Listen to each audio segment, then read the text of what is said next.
Hello everyone, I'm on Reddit because I need help dealing with a situation regarding my daughter who's apparently screwed me over. So I'm 46 years old and recently went through a divorce with my wife of 23 years.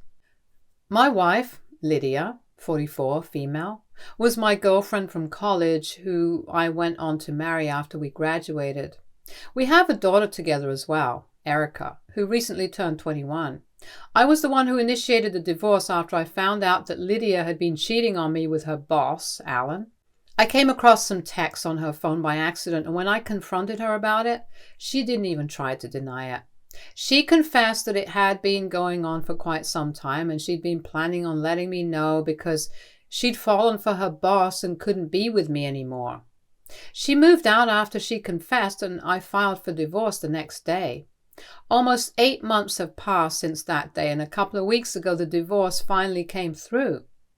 I've managed to keep myself as far as I can from my ex-wife after I found out about her affair, and have tried my very best to put my own mental health first during the divorce, which took a huge toll on me. I thought that now that that was all done with, I can finally relax and let loose, but I was wrong, thanks to my daughter. So back when I first filed for divorce, I told Erica all about the reason behind it when she asked me why her mother wasn't living with me anymore. She was old enough to understand these things, so I was completely transparent with her. Then she went ahead to talk to Lydia about this and instantly went no contact with me after she found out exactly how rich Alan was. She told me that she loved her mother more. Alan was financially better off and she'd never have to worry about money if she picked their side. So she didn't want anything more to do with me now. It was a huge shock to me and I was heartbroken when she told me this. But I still had my pride intact, so I didn't respond to her and just hung up without saying anything.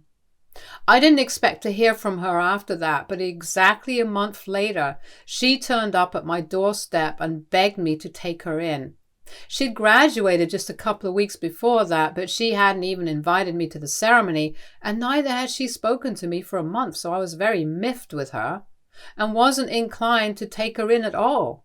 But she just kept apologizing and requesting me to let her stay with me, so she wore me down after a while. And I let her in with all her stuff so she could live with me. After moving in with me, she told me that she'd initially tried to get on her mom's and her boss's good side by cutting ties with me so she could try and convince Alan to invest in the bakery business she wanted to start. My daughter had always taken a keen interest in baking right from childhood, and she'd been good at it, so she'd gone to business school to learn how to run a business herself. Her end goal had always been to end up as a baker with a business, and she'd wanted Alan to fund that because otherwise she'd have to work and earn the money to invest in her business herself. Lydia and I had always told her that it would be better for her to work under someone first and gain some hands-on experience working as a professional baker before she started her own business. But she wanted to jump the gun and start her own thing right away. She knew there'd be a lot of arguments if she brought the business up with her without first working with someone professional, and we wouldn't just readily hand over the funds, so she'd planned to convince Alan instead, because he had a lot of money and wouldn't be too worried about it. She did approach Alan a couple of weeks back to ask him to invest. Without her mother's knowledge, he told her that he'd think about it, but instead he went and told Lydia about what Erica had asked. My wife and daughter got into a massive argument over this, and as much as I hate to say it, Lydia's stance on this was justified. Erica had gone behind her mother's back to ask her new boyfriend for investment funds, knowing that Lydia wouldn't be okay with it. That was really sneaky and disrespectful to Lydia, especially when she just started dating this man openly. So her anger made sense. They tried to work things out but couldn't, and so Erica had cut her mother off and come to me for help instead. I told her the same thing again, that for me it was a requirement that she first work under a professional and then start her own business. She had a business degree and she had a knack for baking, but that didn't necessarily mean that she'd be excellent at it in a professional capacity without any experience. She needed to practice, so I told her very frankly that I wouldn't be giving her any money unless she agreed to my terms. Unhappily, she did agree to it, and I even had a lawyer draw up an agreement to make sure that she stuck to it. She wasn't very pleasant during that process, but she did agree to it because she knew that this was the only way I'd fund her business in the long run. Her efforts to get Alan to do it had turned out to be a bust, so I was her last resort, unless she went out and asked other investors for funds, which would be a lot harder. After she signed the agreement, I did allocate some funds for her while she tried to look for jobs. She'd ask me for money almost every day for her commute and other bills that she needed to pay, like her Netflix and other stuff, so I handed over my spare debit card to her. I had some savings set aside in that account, around $25,000, which I'd actually been saving for the future because I wanted to retire early. I had severe carpal tunnel syndrome, so it's difficult for me to continue working this desk job in the coming years, and I'd keep putting some money aside every month so I could retire early. Now that Erica seemed to need money, I handed the card to her and asked her to use it responsibly and return it to me until she was able to pay off all her own bills after she found a job. I'll admit I forgot about that a couple of weeks later because I was too caught up at work. Erica kept updating me on her life every other week at dinner and would tell me about her new job, working at a professional bakery, how much she was earning, and how life was for her. I believed her, because I didn't think that she had any reason to lie about any of that. She'd go out every day and come back late in the evening for months, so I was sure that she was telling me the truth. Last week I learned that actually none of that was true, and she'd been lying to me all along. I randomly called that I'd given my daughter my card and decided to check the money I had in that account. I knew that Erica's salary was going into her own account, and now she could afford to pay her own bills and stuff. I expected there to be at least half of the amount that there was in there originally. To my surprise, there was just $3,000 left in there, and the rest was just gone. I was in shock and decided to check out the transaction history, which is something I should have done a long time ago.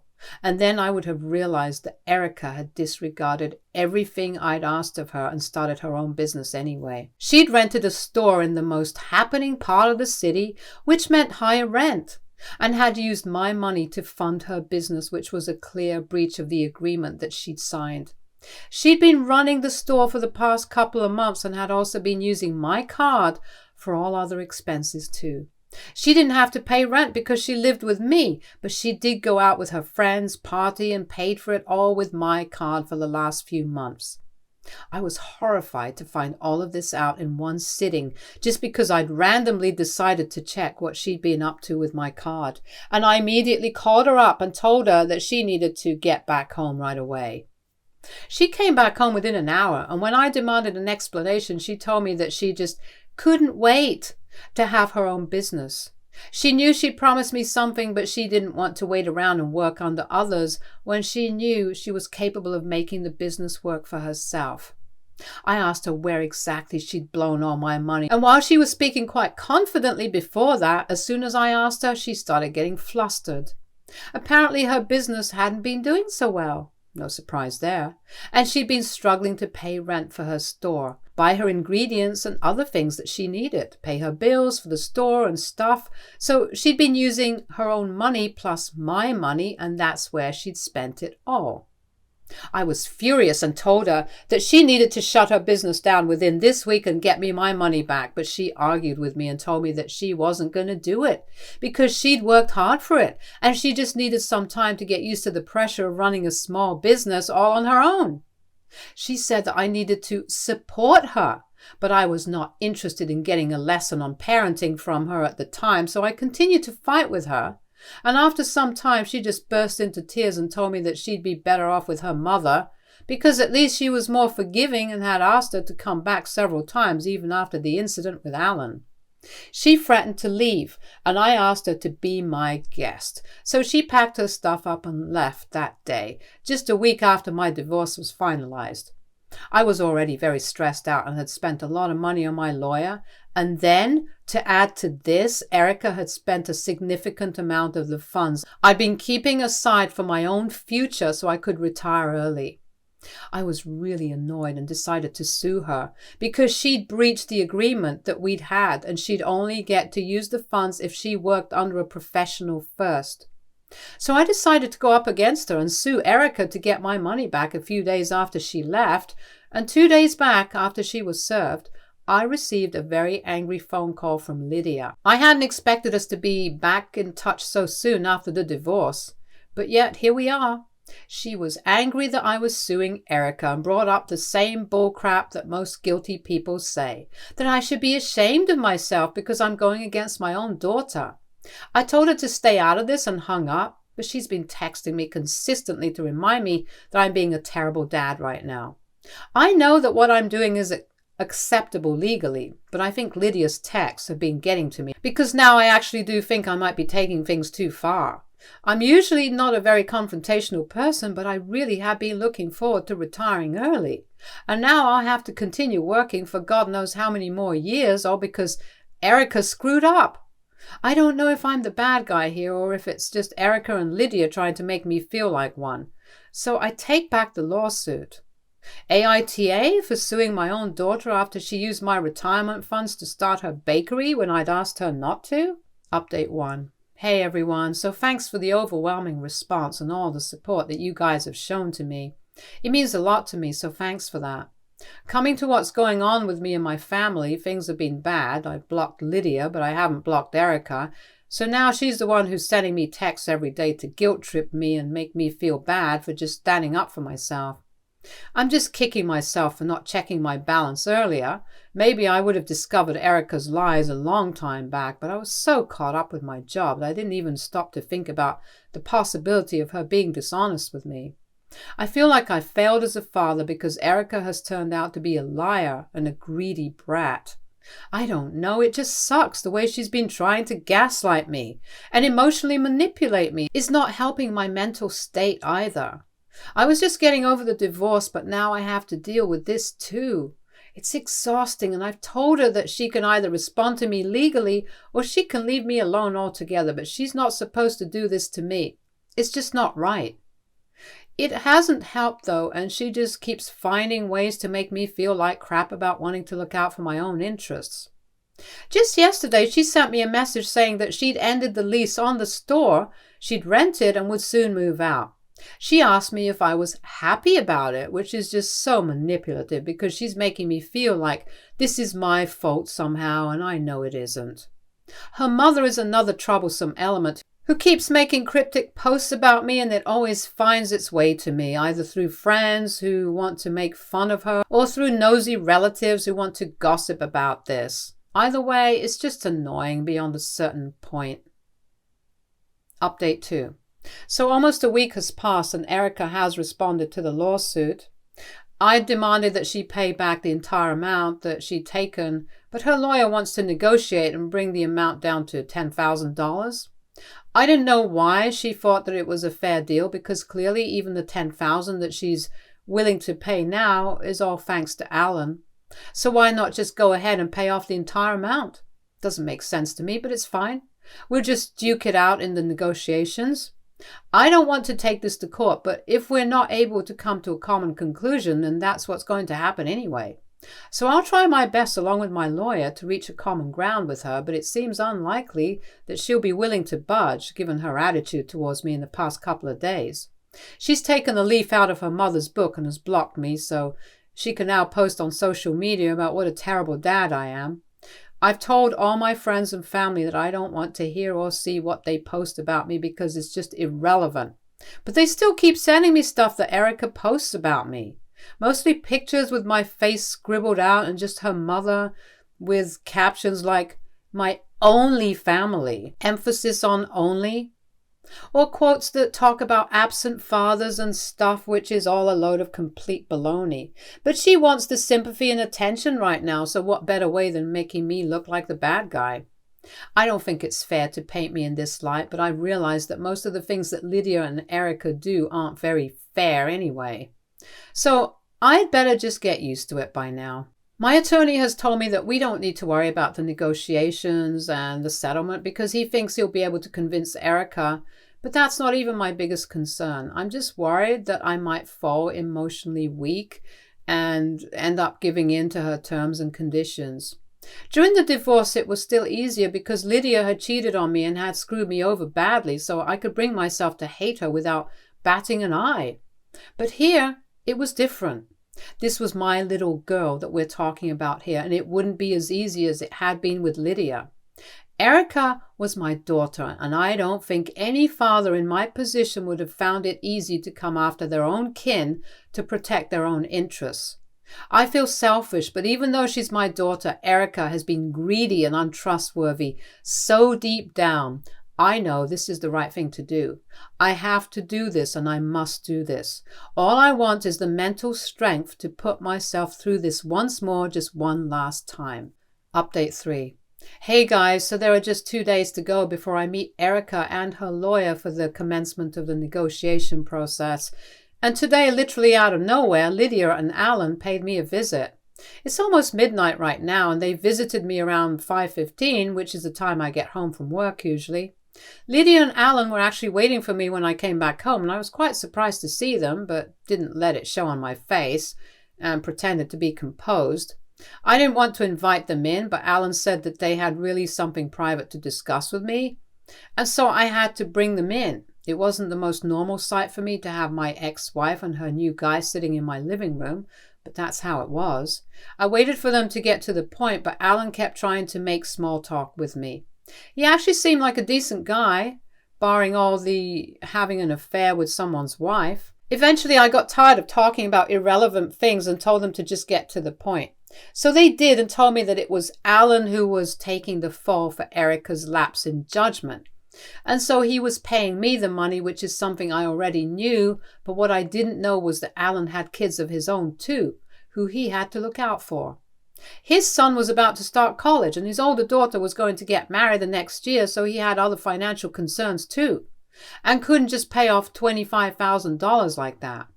He wanted to appeal to me personally so that I'd just settle for $10,000 right now, and they could pay the rest of the amount over time instead of giving it all to me up front. I mulled it over for a while, and it seemed fair enough to me, so I agreed to it. It was just a verbal agreement, nothing too serious, so I was all right with the proposition. And I also just wanted them to go away so I could unwind after work. Lydia seemed satisfied, so she decided to leave, but Alan asked if he could speak to me in person, which took both me and Lydia by surprise. I agreed, mostly out of curiosity, and after Lydia had left, the guy sat back down and apologized to me for whatever had happened. He seemed sincere while he was sharing his side of things, and revealed that while he and Lydia were together, she'd not been entirely truthful with him and had convinced him that she was trapped in an unhappy marriage, which is why he'd felt a little less guilty about the affair. She'd been the one to initiate things, and he'd been skeptical in the beginning, but he fell for her, and he fell hard, which makes sense because despite everything, Lydia is beautiful, smart, and funny, so it's not surprising that he fell for her. So had I a really long time ago. He didn't expect me to be okay with everything all of a sudden, but he said he just needed to get it all off his chest and at least know that he tried to apologize. I told him it was fine because Lydia was the one who owed me the loyalty, not him.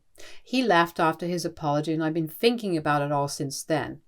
It's just weird how Alan, a practical stranger, had more compassion for me than my own wife and daughter. It's just sad that things turned out this way, but I'll get over it. Update 3. I met my daughter for the negotiation today. It went all right, and we're going to stick to the arrangement that I worked out with Alan. $10,000 right now, and then the rest in installments over the next couple of months. Seeing her was definitely harder for me than it was for her because she pretended like I was a stranger. She was cold, but I don't blame her. After all, I was the one who was saying that to her, even though it was her fault. After we were done with the meeting, I saw that Lydia had come to pick her up afterwards as well, and the two of them shot me some really nasty looks before driving away.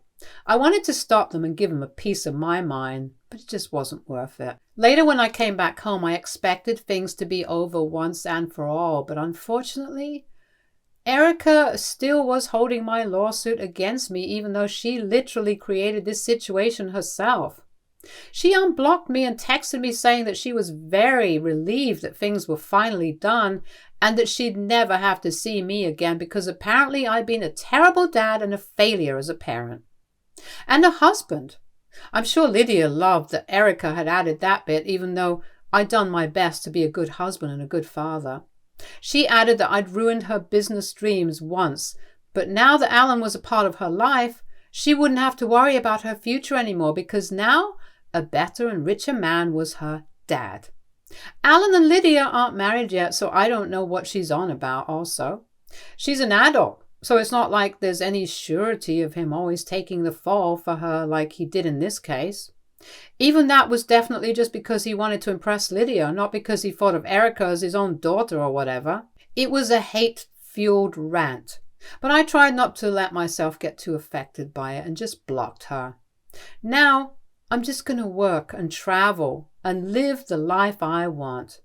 That's all I want for myself. Stay tuned for more stories from Argo Relationships.